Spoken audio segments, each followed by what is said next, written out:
It's my kid's ripper. Steepest line on the course. Let's see how we do.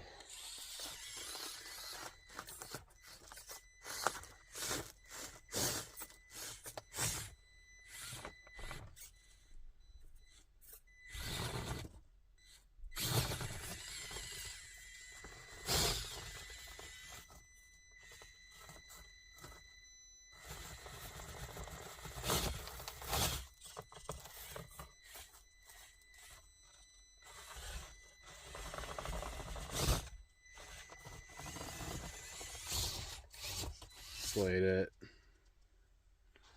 Just kind of wanted to show you what was going on with this thing. Talk about it a little bit. This is my FMS portal axle swapped trx4m. See, that's the FMS logo right there. Portal axles on there. Just kind of want to talk about a little bit what it took to make this happen. If you happen to have these parts laying around, I kind of did. I had the FMS K5 Blazer and I hadn't really used it in like 6 months. And I really kind of had the inkling to try and make something like this work. So we'd beaten on the body pretty hard for the K5, but these parts were all still good. So and the body was honestly my favorite part of the K5. But anyways, we're gonna talk about like what I did to make this work, and pretty much what's going on here is, I don't know if we'll be able to see in there. Oh yeah, you can kind of see that. This link right here up top in the front is from the K5 Blazer. This link right here. That's from the K5 Blazer. And I had to drill out the hole a little bit right here. Where it goes into here, I had to drill that hole out a little bit so that this bolt would go through, because the Traxxas hardware is a little bigger than the FMS stuff, and I was binding a little bit. And then also this Y is a little too wide for the opening for the Traxxas, so I had to kind of pinch it in there. So that's also another reason why I hollowed that hole out a little bit more, so there was just a little bit less binding there. Then on all of the holes on the axles, on the FMS axles, I drilled those out to be a little bit wider or a little bit bigger to accept the Traxxas bolts, but still be tight enough that I could screw into it and like not need a nut on this end. So like this plastic is actually what is holding in that bolt, and these links are just regular Endura Defender front links. The drive shaft situation is something I'm not like super pumped about, but I haven't really figured out what I'm going to do about that yet. The can't remember what it's called, like the input to the differential here, the little shaft that pokes out, is a lot smaller than the Traxxas stuff. So when you try to put a Traxxas shaft onto an FMS axle, there's a lot of flop because the hole in the Traxxas shaft is a lot bigger. So this is the FMS K5 Blazer's shaft, like CV joint here, plugged into a Mias steel drive shaft that I had going into the Traxxas transmission.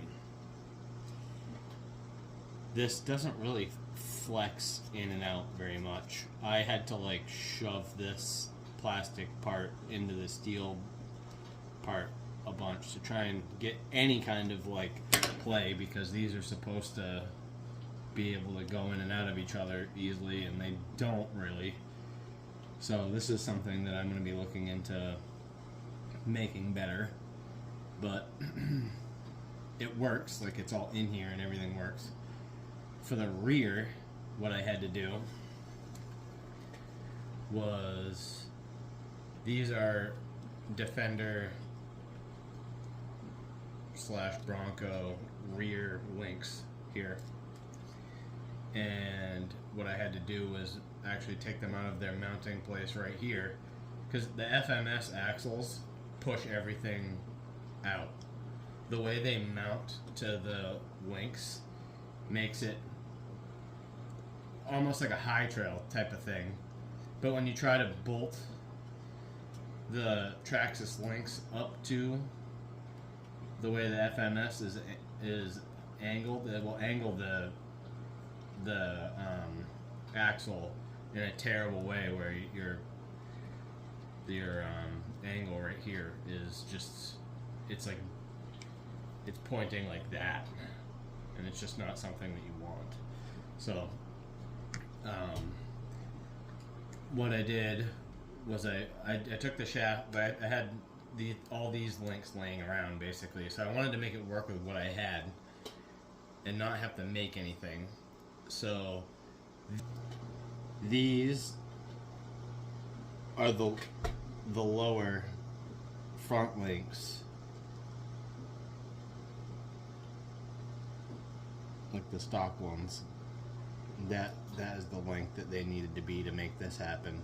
And then these are just regular Defender Bronco rear links, but I had to mount them on the side like that. And that doesn't affect the what you get for travel or anything like that. Like, I still get full articulation, and see, it's not even hitting there. It is so close, but it's not. So I think I even have some higher mounts up on, like, I could mount my shock a little higher up there. Then I think I would be bottoming out on this part, which I might even do, because I want this to be a little bit lower. The portal axles did raise it up, like everybody always says. So my climbing vertically was hurt pretty significantly. But I think on flatter or like less vertical surfaces, absolutely, they definitely like helped a lot. But anyways, more about how we made this happen. In the back, I also had to drill out all of these holes a little bit to make them just a tidge bigger than the FMS hardware, but still tight enough to be able to screw into with the Traxxas stuff.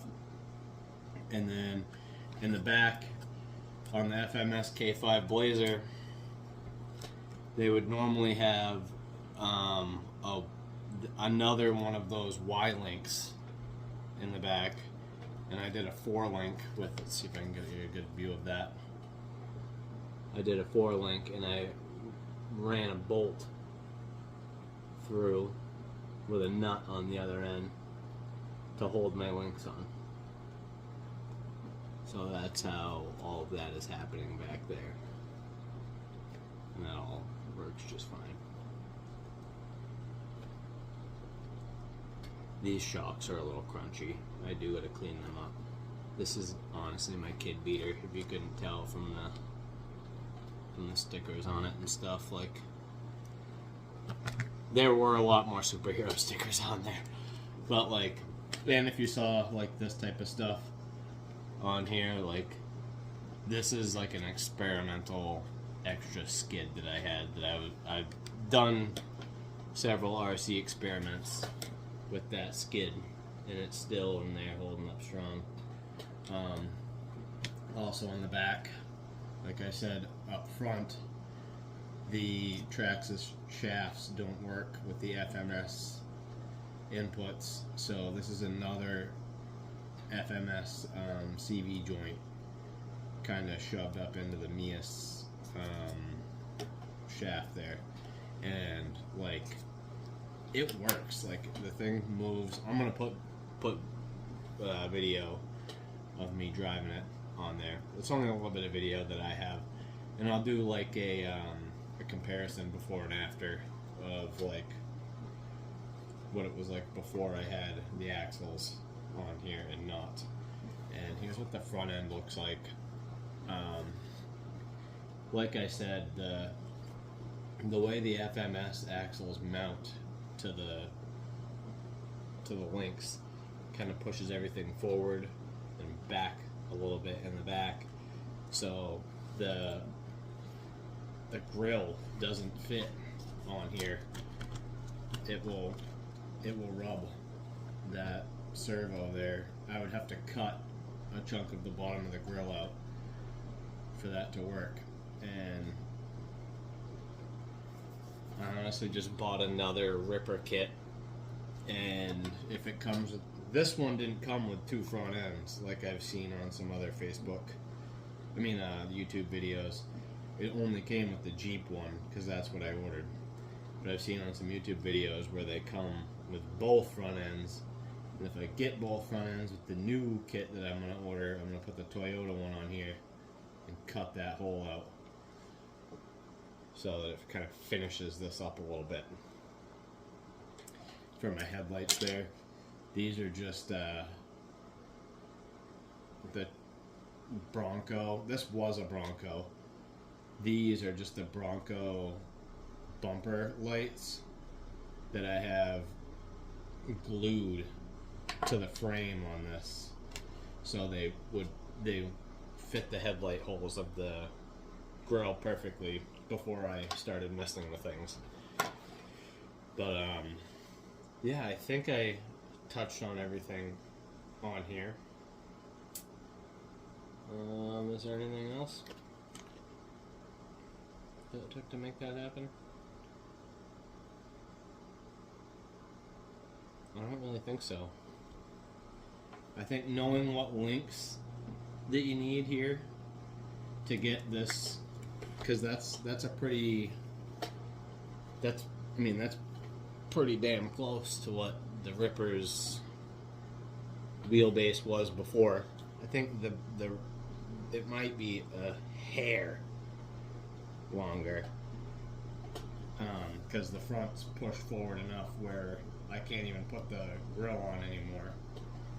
And in the back, like, I had to do this to it to make this work. So I do think it's a tidge longer, but it's like so minimal that you could barely even tell. Yeah. I want to try and mount the FMS 2-speed in here, but I already know some of the struggles that I'm going to have are the FMS shafts are the same length, front and back, so I don't think that the shaft is going to be long enough when I go to do that. This piece, the female part, I don't think I'm going to have enough shaft to work with to actually like make that work, and I'm not sure, like, if anybody knows and could post in the comments below, do the SCX24, like the axial stuff, does that work with the FMS stuff? So if I was to buy, I know that axial makes a bunch of different wheelbase lengths, and you can get longer shafts from them, from like their Gladiator, or like, I'm pretty sure like the Deadbolt's like a shorter one. So like, if anybody knew if they have the same shape input or whatever and all of that would work with FMS, it'd be super handy to know when I continue with my build. But yeah, this is also a limiting strap right here, and it's a hair tie. A daughter and a wife in the house. There's plenty of those laying around.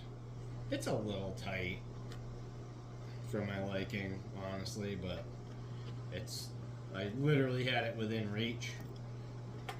So that's how she goes, you know. My hair tie limiting strap, like I was just talking about. I don't know if you could see it when I was talking about it. going down over that Y link around it. There's the build.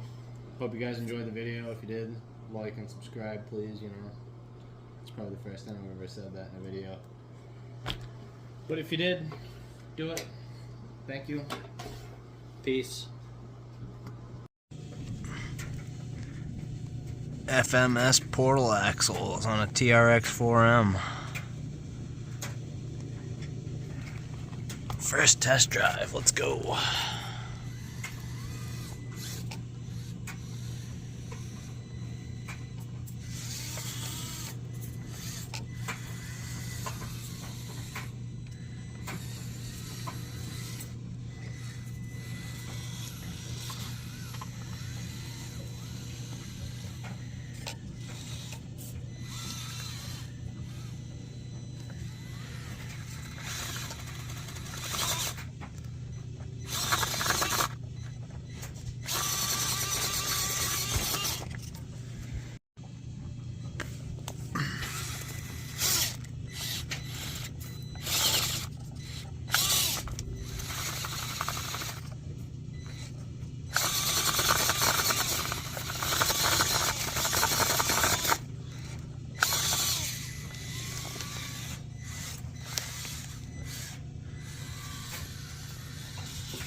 Alright, here's the portal axles on the steepest line on my course. Let's see.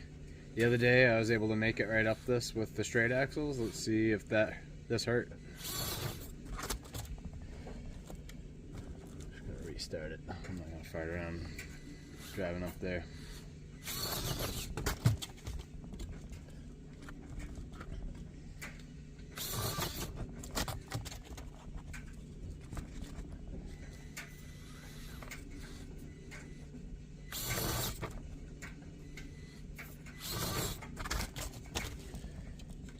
Dang, man, that higher center of gravity really bites you.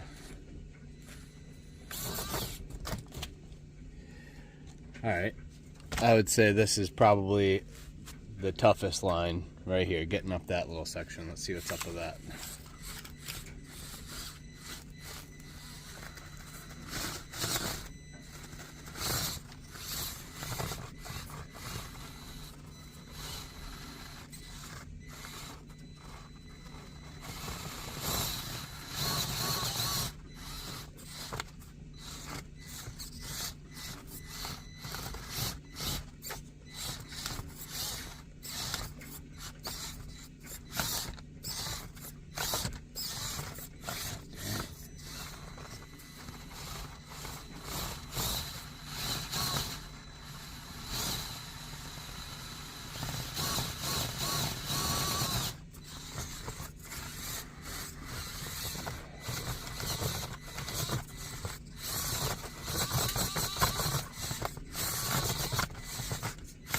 Good Lord.